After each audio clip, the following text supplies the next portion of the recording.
하나님의 말씀은 욥기 19장의 말씀입니다. 제목은 내가 알기에는 입니다.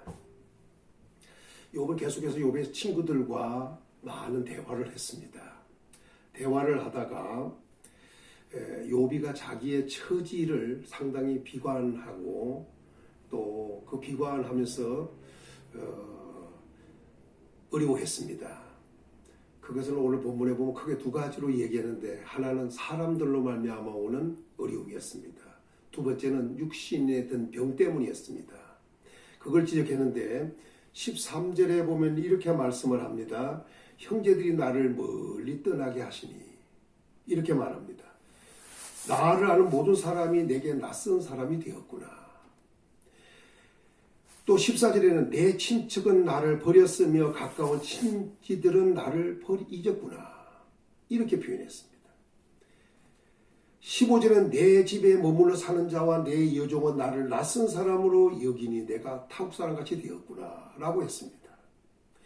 16절은 내가 종을 불러도 대답지 아니하고 간청을 해야겠구나 라고 또 했습니다. 17절에는 내 아내도 내 숨결을 싫어한다고 했습니다. 또 자식들은 가련하게 여기고 어린아이들까지도 자기를 업신여긴다고 이렇게 하고 조롱까지 한다고 했습니다.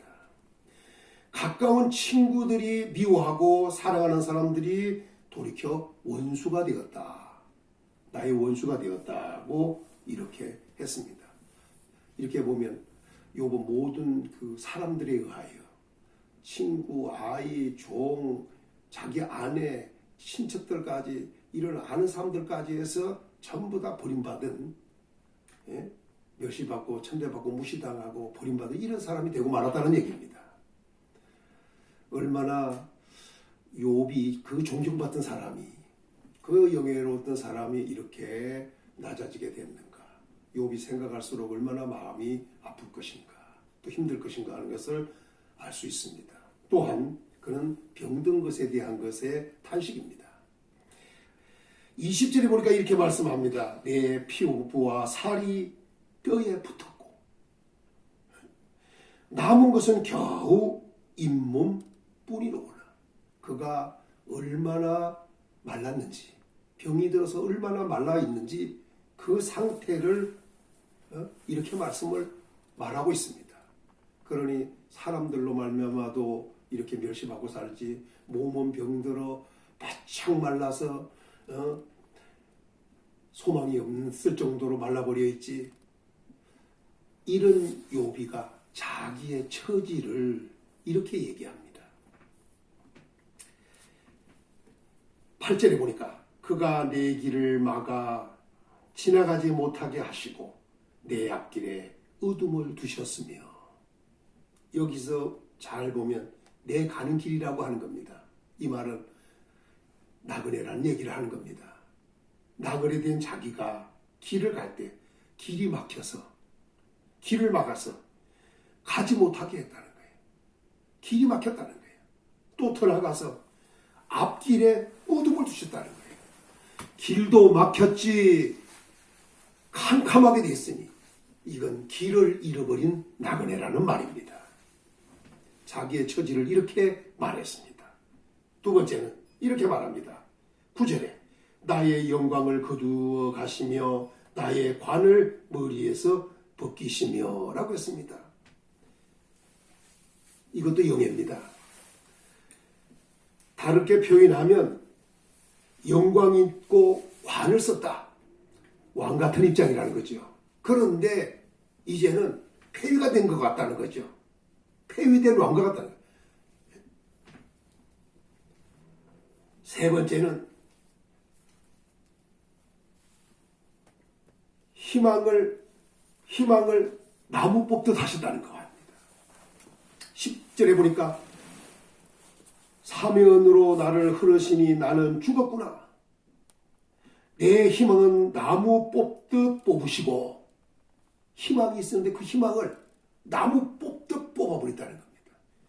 어느 정도로 옆에서는 사면은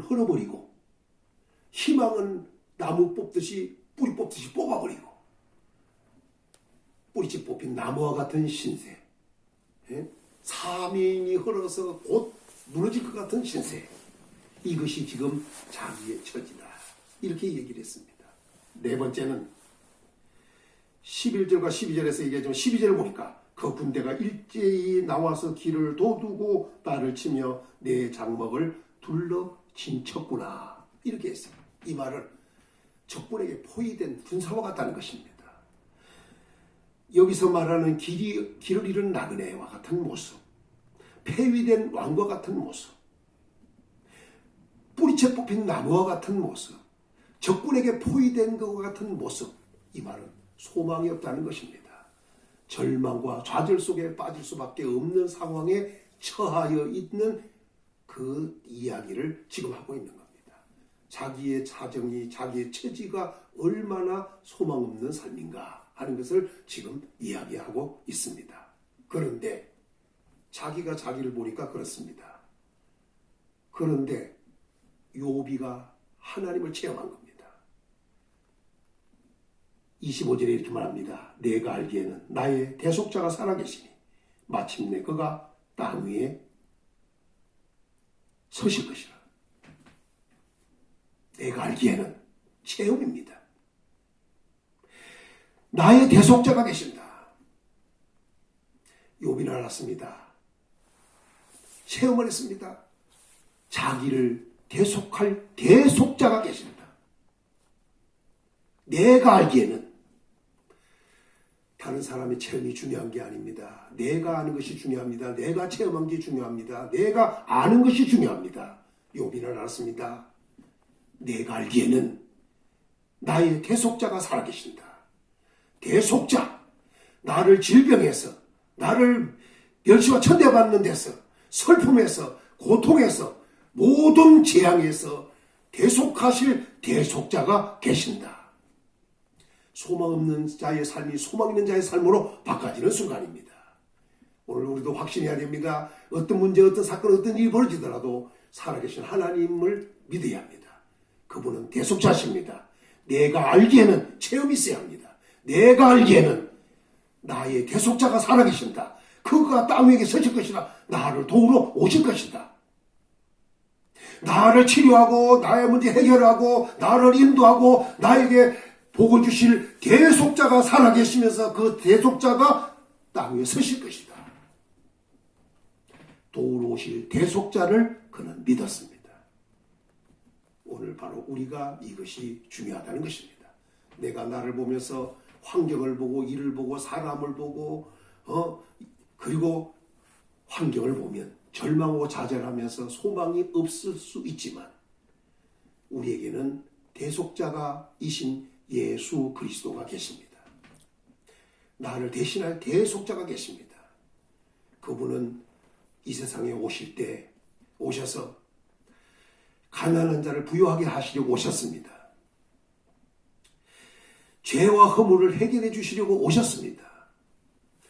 그분은 우리에게 평화 주시려고 오셨습니다. 그분은 우리에게 병 고쳐 주시려고 오셨습니다.